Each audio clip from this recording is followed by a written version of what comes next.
Quinn is the co-founder and CEO of Humanness. And I met him at the beginning of the day, actually, before we started. He's a fascinating man. He's focused on transforming the workplace culture by restoring deeper human connection, purpose, and emotional awareness. Let's hear from Quinn. Thank you.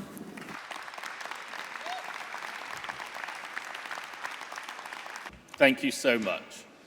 Thank you for this abundance of flowers on the stage. Whoever did this, it's incredible.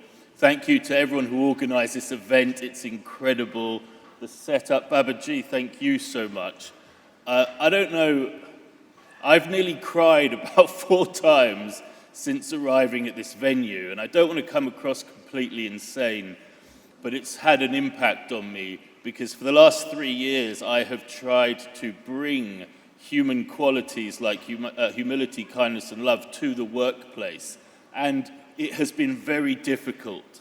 And I have come into this building where everybody is emanating that frequency of humility, kindness, and love. And I think for me, who has been out in the corporate workplace trying to bring this stuff to work, to be in and amongst this energy right now, I feel seen in a way I didn't ever think possible. The inner revolution, the radical transformation. It's hard, and I don't want to go on about everything happening out in the world with regards to wars or in our communities or in our schools or the divisiveness, but surely I'm not the only one who thinks that something radical is going to have to happen for humility, kindness, and love to conquer everything that's going on out there in the world. And if there's one thing I know about, it's radical transformation. And I want to just share a little bit about why I understand what radical transformation is. Because I used to be a drug addict. You know, I used to be in the darks and despairs of drug addiction up until 7 years ago. So I understand what radical human transformation looks like. Now, on my journey out of addiction into recovery, post my spiritual awakening, I came to learn what addiction really is. Addiction is a spiritual disease. Addiction is a self-centered disease riddled with fear. Again, Babaji was talking about this so profoundly in his song. And what is the antidote for addiction? It's a spiritual awakening. Now, what do I see spirituality as? I've come to learn that it's actually a very simple thing. It is a simple paradigm shift, that I am not the center of the universe, but I am in fact a part of it. When I make that shift in my head, I suddenly move from self-centered fear, of scarcity, of lack, of not enoughness, to wanting to be of service to the world, to wanting to give, to wanting to live and act from principles like humility, kindness, and love. But for me, to understand what humility, kindness, and love are, I had to first understand their counterparts, the opposites, right? The opposite to humility for me was arrogance. The opposite of kindness was cruelty. The opposite of love was hate. But I had to understand why I used these so much in my life. And we all, as human beings, can easily fall into using the negatives rather than the positives. But why? Because they were tools that I used to protect myself. Right? It was far easier when I felt that I was not good enough, that I was unlovable, for whatever my reasons were.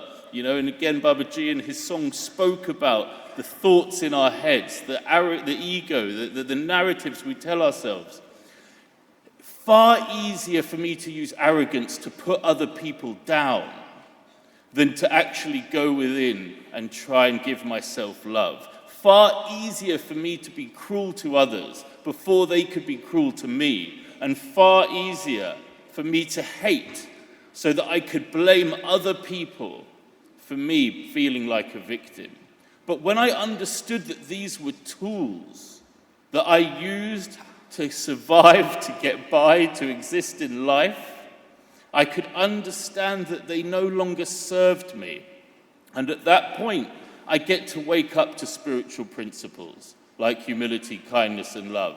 Humility for me, very simple, that I am no better and no worse than any other human being on the planet. Kindness is a doing word. It's an action that I get to take.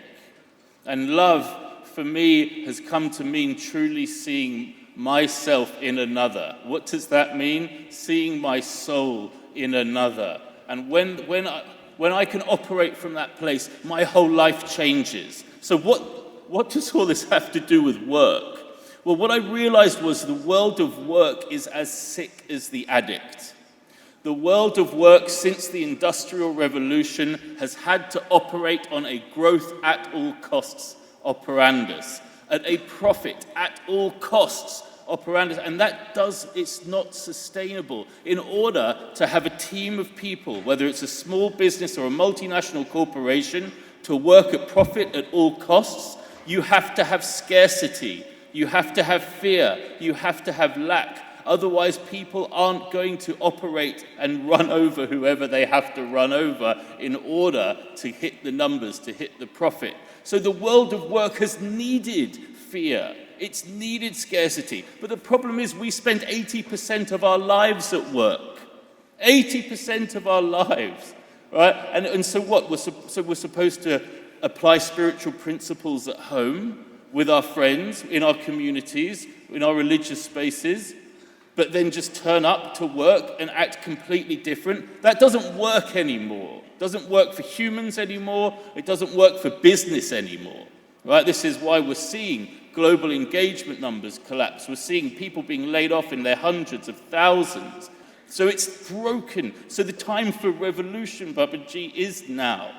The time for revolution is now. So if I learnt that work is just as broken as the addict, then maybe the solution that heals the addict is the same for work.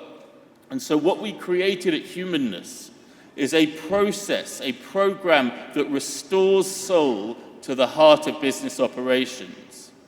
We tap into energy sources like the mythology of the founder, the spiritual principles that birthed a business. So if we can uncover those spiritual principles and help the individuals in the business uncover their values, their principles, because each of us goes on a hero's journey. And in that journey, we can uncover the values that are important to us. At Humanness, we help people bring the stress levels down using ancient human practice. We use drumming, chanting, meditation, sound baths. We bring this into the business, and that allows the human body, the human nervous system to move from fight or flight down to creativity and flow. And only then are we as humans able to start trusting one another again, starting to able to share, to be creative, to try new things. And so this is what humanness is all about. Humanness, by definition, means the human qualities, or the qualities of being human. These are spiritual principles like humility, kindness, and love. So thank you for having me. Thank you to the organizers. Again, thank you to whoever did these amazing flowers. Thank you, Babaji, and thank you to everyone else here today. So much love. One heart, one song, one family strong. HKL lives on.